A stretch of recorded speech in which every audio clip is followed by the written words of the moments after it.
Hello friends, welcome to my YouTube channel PK smart study. Daily current affairs के video series में आपका स्वागत है। आज 1 अक्टूबर 2020 से करंट अफेयर्स के जितने भी इंपॉर्टेंट क्वेश्चन बनते हैं हम इस वीडियो में डिस्कस करेंगे।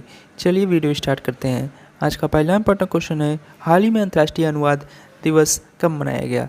इसका सही आंसर है ऑप्शन नंबर सी, 30 सितंबर को। अंतर्राष्ट्रीय अनुवाद दिवस हर साल 30 सितंबर को मनाया जाता है। यह दिन भाषा अनुवाद पेशेवरों को काम का जश्न मनाने का है, जो संवाद, समझ और सहयोग की सुविधा प्रदान करते हैं, जो विकास और विश्व शांति और सुरक्षा को मजबूत करने में योगदान देता है।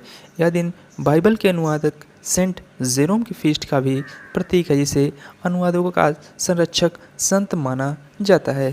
थीम है 2020 का in finding the world for a world in crisis, यानी कि संकट में दुनिया के लिए शब्दों की तलाश करना। चलिए आपको सितंबर माह के सारे इंपॉर्टेंट डे रिवीजन कराते हैं। 1 सितंबर नेशनल न्यूट्रिशन वीक, 2 सितंबर वर्ल्ड कोकोनट डे, 5 सितंबर को इंटरनेशनल डे ऑफ चैरिटी और टीचर्स डे, 8 सितंबर को इंटरनेशनल लिटरेसी डे और वर्ल्ड फिजिकल थेरेपी डे, 10 सितंबर वर्ल्ड सुसाइड प्रिवेंशन डे, 14 सितंबर को world first aid day. Hindi दिवस भी 14 सितंबर को मनाया जाता है।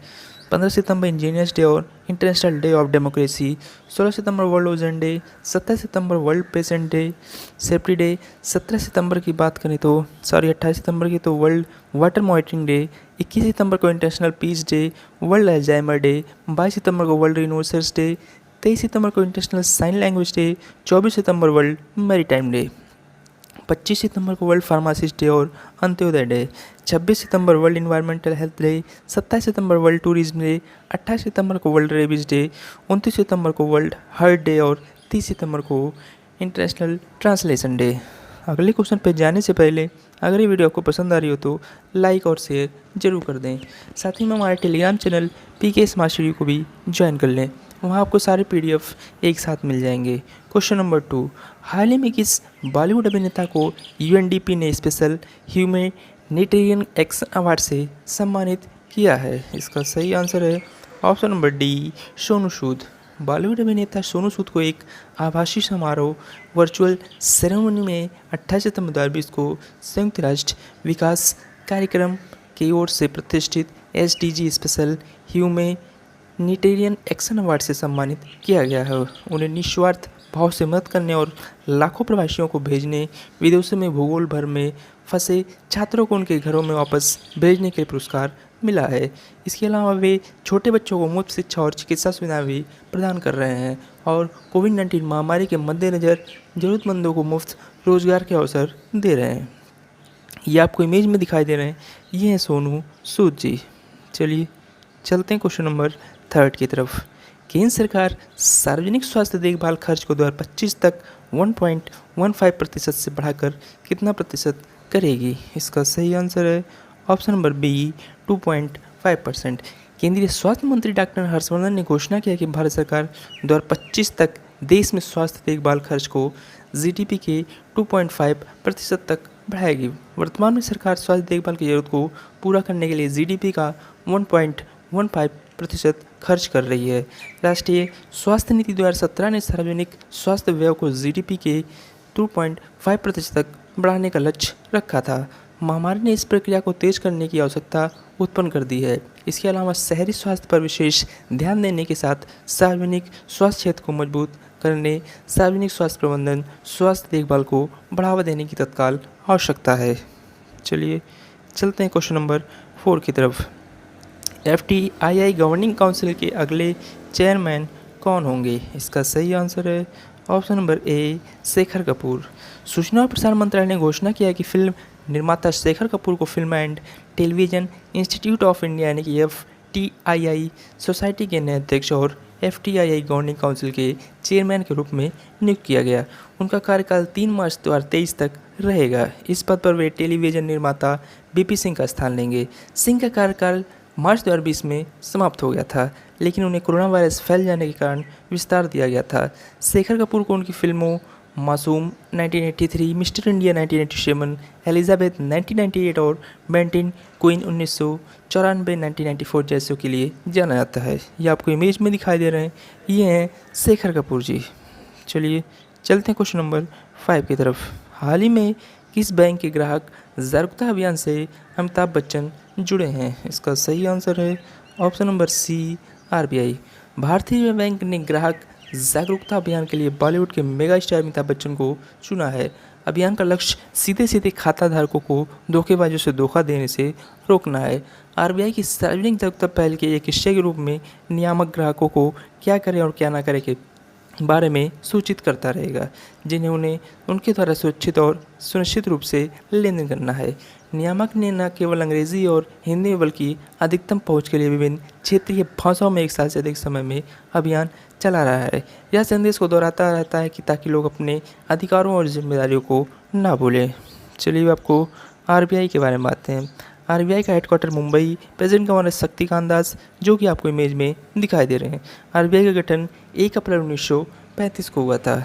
बात करें first Indian governor Shri Deshmukh, first Indian lady governor KG Joshi. इसके लोगों में पांथर एंड पाम ट्री है। इसका राष्ट्रीयकरण 1 जनवरी 1949 को हुआ था। आरबीआई की बात करें तो ये 1 रुपये के नोट्स को छोड़कर सारे नोट्स इशू करता है। चलिए चलते हैं क्वेश्चन नंबर 6 की तरफ। हाल ही में किसने डॉक्टर कृष्णा की पुस्तक ए बॉकेट ऑफ फ्लावर्स का विमोचन किया है? इसका सही आंसर है ऑप्शन नंबर सी, रक्षा मंत्री राजनाथ सिंह जी। रक्षा मंत्री राजनाथ सिंह ने डॉक्टर कृष्णा सक्सेना की पुस्तक का विमोचन किया है, जिसका शीर्षक है ये bouquet of flowers. Doctor Krishna Saxena ने 1955 में उत्तर प्रदेश के लखनऊ से पीएचडी करने वाली पहली महिला हैं। पुस्तक को इस प्रकार लिखा गया है कि पाठक खुद की यात्रा को देखें और इसे अपने स्वयं के व्यक्तिगत एहसास से प्रेरित हो सकें। ये आपको इमेज में दिखाई दे रही हैं। ये हैं डॉक्टर कृष्णा जी और ये रक्षा मंत्री राजनाथ सिंह। चलिए चलते हैं क्वेश्चन नंबर 7 की तरफ। हाल ही में किस प्रसिद्ध गीतकार का निधन हो गया? इसका सही आंसर है ऑप्शन नंबर बी, अभिलाष जी। सुप्रसिद्ध गीतकार अभिलाष का निधन हो गया। उन्हें 1986 की फिल्म अंकुश के गीत इतनी शक्ति हमें देना दाता के लिए जाना जाता था। उनका असली नाम ओम प्रकाश था। उनके गीत इतनी शक्ति हमें देना दाता का 8 भाषाओं में अनुवाद किया गया है और आज भी स्कूल और अन्य संस्थानों में प्रार्थना गीत के रूप में गाया जाता है। ये आपको इमेज में दिखाई दे रहे हैं। ये थे अभिलाष जी। चलिए चलते हैं क्वेश्चन नंबर 8 की तरफ। किस राज्य सरकार ने हाल ही में राज्य के दूरस्थ क्षेत्रों में बच्चों तक शिक्षा पहुंचाने के लिए अब रेडियो का इस्तेमाल करने का निर्णय किया है? इसका सही आंसर है option number A, Orissa. Orissa सरकार के इस निर्णय के तहत उड़ीसा का स्कूल एवं मास एजुकेशन डिपार्टमेंट 28 सितंबर 2020 से ऑल इंडिया रेडियो के माध्यम से कक्षा शिक्षण शुरू करेगा। चूँकि कोविड-19 महामारी के मद्देनज़र स्कूल न खोले जाने के कारण स्मार्टफोन के द्वारा ऑनलाइन कक्षाएं के माध्यम से छात्रों तक पहुंचने की कोशिश की गई थी, जिनमें से उड़ीसा के 60 लाख छात्रों में से लॉकडाउन के दौरान मुश्किल से 22 लाख तक ही ऑनलाइन कक्षाओं के माध्यम से पहुँचा जा रहा था। महंगे स्मार्टफोन की तुलना में रेडियो सस्ता और इसकी आवर्ती लागत भी कम है। चलिए आपको उड़ीसा के बारे में बातें हैं। उड़ीसा का गठन 1 अप्रैल 1936 को हुआ था। वर्तमान मुख्यमंत्री श्री नवीन पटनायक, जो कि आपको इमेज में दिखाई दे रहे हैं। Governor professor Ganeshi Lal, capital Bhubaneswar, first CM Hare Krishna Mahtab, first governor sir John Stanhope. Lok Sabha seat 21, Rajya Sabha seat 10, total district है 30। लार्जेस्ट सॉल्ट लेक जो कि चिलिका, जो कि उड़ीसा में है। चीफ जस्टिस है मोहम्मद रफ़ीक जी। बात करें स्टेट ट्री की तो पीपल, फ्लावर अशोका, एनिमल है sambar, state bird Indian roller, classical dance है ओडिसी। नेशनल पार्क है Chilika wildlife, Nandankanan zoological, dam से हीराकुंड और मंदिरा। चलिए आपको मैप में दिखाते हैं। ये मैप में उड़ीसा। चलते हैं क्वेश्चन नंबर 9 की तरफ। कैट क्यू, जो कि हाल ही में खबरों में देखा गया था, यह वायरस किस देश में उभरा है? इसका सही answer option number C, China. Indian Council of Medical Research के हालिया सतर्क संदेश के अनुसार चीन में एक कैट क्यू नामक एक नया वायरस सामने आया है। यह वायरस चीन और वियतनाम में क्यूलेक्स मच्छरों और सुअरों से आता है। आईसीएमआर के अनुसार भारत में भी क्यूलेक्स मच्छरों की इस प्रजाति के प्रजनन के लिए उपयुक्त जलवायु मौजूद है। यह Indian journal of Medical research IJMR में प्रकाशित हुआ था। चलिए अब आपको चाइना के बारे में आते हैं। चाइना की कैपिटल है बीजिंग, प्रेसिडेंट है जी जिनपिंग। बात करें करेंसी की तो renminbi. National lake October, highest world's largest standing army की बात करें तो चाइना की है वर्ल्ड्स लार्जेस्ट इकोनॉमी चाइना की है। चाइना के नेशनल गेम की बात करें तो table tennis, bird white jet panda, flower plum blossom, parliament नेमन नेशनल पीपल्स कांग्रेस। चलिए आपको मैप में दिखाते हैं, ये मैप में चाइना। चलते हैं क्वेश्चन नंबर 10 की तरफ। हिमालयन चंद्र टेलीस्कोप के हाल ही में कितने साल पूरे हो गए हैं? इसका सही आंसर है ऑप्शन नंबर ए 20 साल। हिमालयन चंद्र टेलीस्कोप भारतीय खगोलीय वेधशाला में स्थित है। यह धूमकेतुओं, तारकीय स्फटिकों, बाह्यग्रहों और क्षुद्रग्रहों की खोज करने के लिए रात में आकाश को स्कैन करता है। इस टेलीस्कोप ने 20 वर्षों के सफल संचालन को करने के लिए 260 से अधिक शोध पत्र प्रकाशित किए हैं। यह 4500 मीटर की ऊंचाई पर माउंट सरस्वती पर स्थित है। यह भारतीय खगोल भौतिकी संस्थान बेंगलुरु द्वारा संचालित किया जाता है। चलिए चलते हैं क्वेश्चन नंबर 11 की तरफ। बॉम्बे स्टॉक एक्सचेंज BSE किस बैंक के साथ छोटे और मध्यम उद्यमों को सशक्त बनाने के लिए साझेदारी की है? इसका सही आंसर है option number B Yes Bank. Bombay Stock Exchange ने घोषणा किया कि उसने छोटे और मध्यम उद्यमों को सशक्त बनाने के लिए निजी क्षेत्र के बैंक येस बैंक के साथ एक समझौते पर हस्ताक्षर किए। BSE के अनुसार इस समझौते का उद्देश्य निर्यात को बढ़ावा देना, बैंकिंग और वित्तीय समाधानों के लिए जागरूकता और ज्ञान साझाकरण कार्यक्रमों के माध्यम से मंच पर सूचीबद्ध छोटे और मध्यम उद्यमों को सशक्त बनाना है। येस बैंक सूचीबद्ध MSME के लिए अनुकूलित सेवाएं और उत्पाद भी प्रदान करेगा। बात करें येस बैंक का तो येस बैंक के CEO प्रशांत कुमार, इसके संस्थापक हैं राणा कपूर। इसकी स्थापना 2004 में हुई थी। चलिए चलते हैं क्वेश्चन नंबर 12 की तरफ।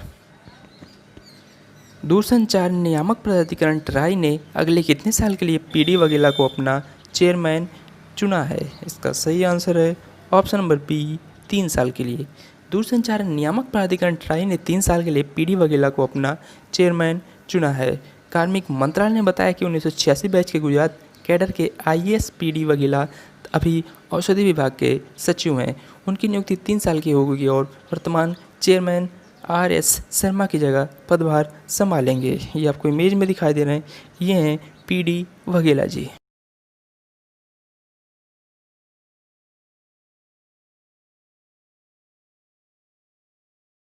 की 3 अतिरिक्त शाखाओं को इम्फॉल, चेन्नई और किस शहर में स्थापित करने की मंजूरी दे दी है? इसका सही आंसर है ऑप्शन नंबर सी रांची।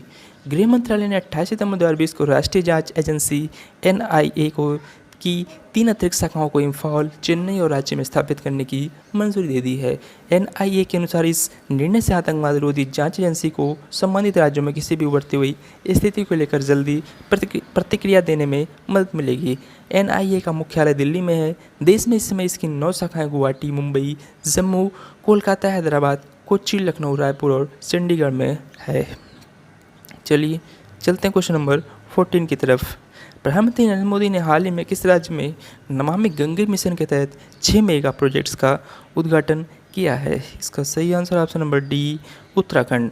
प्रधानमंत्री नरेंद्र मोदी ने 29 सितंबर 2020 को उत्तराखंड में नमामि गंगे मिशन के तहत 6 मेगा प्रोजेक्ट्स का उद्घाटन किया।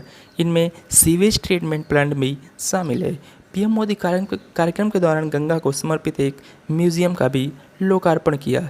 यह म्यूजियम हरिद्वार की गंगा किनारे चांदनी घाट पर स्थित है। PM मोदी ने जल जीवन मिशन का लोगो भी लॉन्च किया। चलिए चलते हैं, अब आपको उत्तराखंड के बारे में बातें हैं। उत्तराखंड के वर्तमान मुख्यमंत्री श्री त्रिवेंद्र सिंह रावत, जो कि आपको इमेज में दिखाई दे रहे हैं। उत्तराखंड का गठन 9 नवंबर 2000 को हुआ। Governor Shrimati Baby Rani Maurya, capital Dehradun. First CM Nityanand Swami, first governor SS Barnala. Lok Sabha seat 5, Rajya Sabha seat 3, total district है 13। उत्तराखंड का हाई कोर्ट उत्तराखंड में ही है। Chief justice Ramesh Ranganathan. State रियल आलू ग्रांस, फ्लावर ब्रह्मा कमल, एनिमल एल्फाइनी मस्कटियर, state bird Himalayan monal. Famous valley यानी फूलों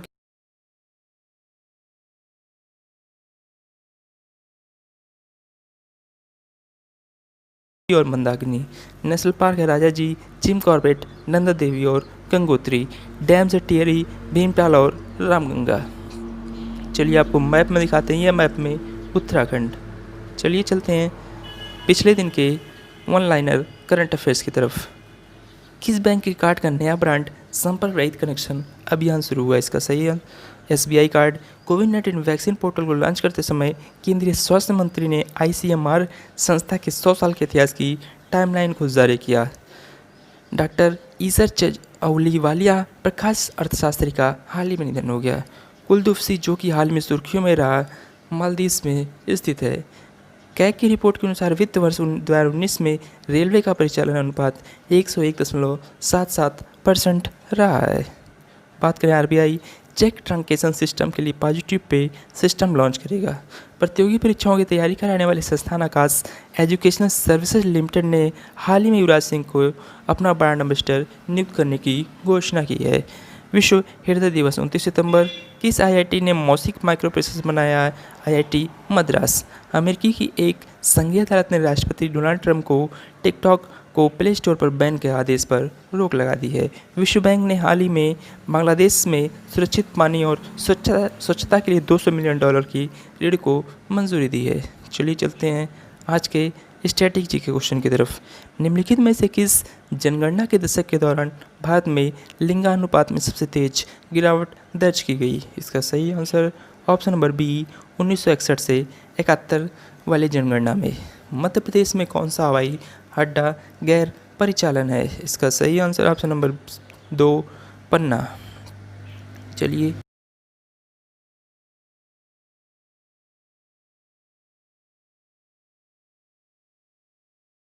इसका सही answer option number C Neetu David. हाल ही में किसने रूसी ग्रैंड प्रिक्स 2020 जीता है? इसका सही आंसर था option number B Valtteri Bottas. चलिए चलते हैं क्वेश्चंस ऑफ द डे की तरफ। वर्चुअल G20 लीडर्स समिति की मेजबानी किस देश द्वारा की जाएगी? साथ ही में क्वेश्चन नंबर 2 है, मोक्टर ओवर ने हाल ही में किस देश के नए प्रधानमंत्री बने हैं? इन दोनों क्वेश्चंस का आंसर आपको कमेंट बॉक्स में कमेंट करके बताना है। ऐसे डेली करंट अफेयर्स के वीडियो के लिए आप अपने चैनल PK स्मार्ट सब्सक्राइब करें। वीडियो अच्छी लगी हो तो लाइक और शेयर जरूर करें। Thank you.